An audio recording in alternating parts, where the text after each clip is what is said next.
Gracias por conectarse a nuestro análisis de estrategia. Semana que vendrá marcada por los resultados empresariales y por el conflicto de Gaza. Toda la espera del Banco Central Europeo, el jueves 26, en un entorno en que las bolsas difícilmente encontrarán excusas para poder romper al alza el gran rango lateral en el que están inmersas desde hace meses. Importante tener en cuenta que las correcciones han devuelto a la bolsa europea a niveles del mes de febrero y al S&P 500 a niveles de junio. Pero vayamos por partes. Esta semana publica un 16% del Stoxx 600, un poco más de 50 compañías del S&P 500. No va a ser la más condensada de datos, que va a ser la próxima, cuando publica una cuarta parte del Stoxx 600 y casi la mitad del S&P, pero van a ser importantes referencias. El viernes ya veíamos a algunos de los principales bancos americanos publicando, lo hacían bastante bien. Hoy veremos los números de SAP y ASML en Europa, mañana Philip Morris y el viernes que viene American Express. ¿Qué esperamos de las publicaciones?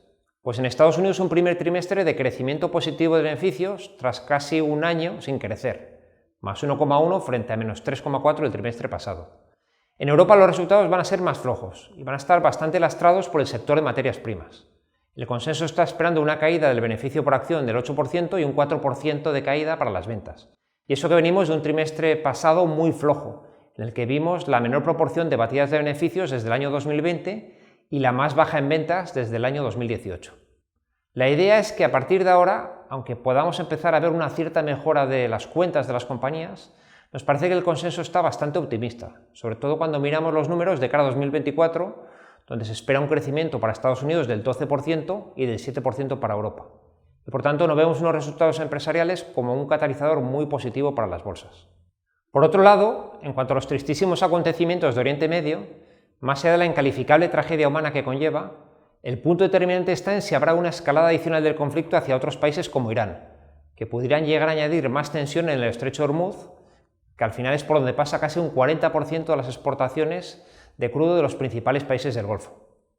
Aunque hoy por hoy parece prematuro pensar que Irán o Siria se vayan a sumar al conflicto, la tensión es suficiente como para pensar en unos precios de la energía que vayan a ser elevados, y en que, por ejemplo, con un Brent a $90 por barril, implica que a partir del mes de noviembre el efecto base negativo que han tenido los precios del crudo sobre la inflación pasa a ser positivo.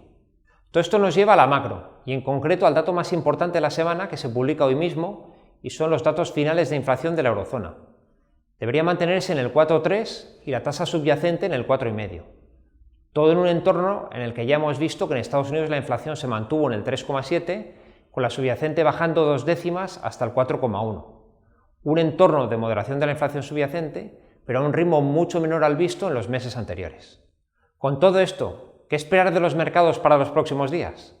La inestabilidad de Gaza, además de muerte y desesperación, tiene a corto plazo una consecuencia clara para los mercados, que es que aunque la inflación pueda estar más alta en el medio plazo vía precios de la energía, los bancos centrales van a moderar el discurso y las subidas de tipos de interés adicionales son descartables por lo menos en el corto plazo. De haber una subida más sería en Estados Unidos y para diciembre, no para la próxima reunión del 1 de noviembre. Todo esto nos sitúa en un terreno pantanoso en el que las valoraciones no son demasiado atractivas, la renta fija de corto plazo paga bastante y los resultados empresariales difícilmente sorprenderán al alza. Por tanto, el potencial alcista para la bolsa parece limitado. Seguimos pensando que hay que permanecer a la espera para poder añadir posiciones de más riesgo. Muchas gracias.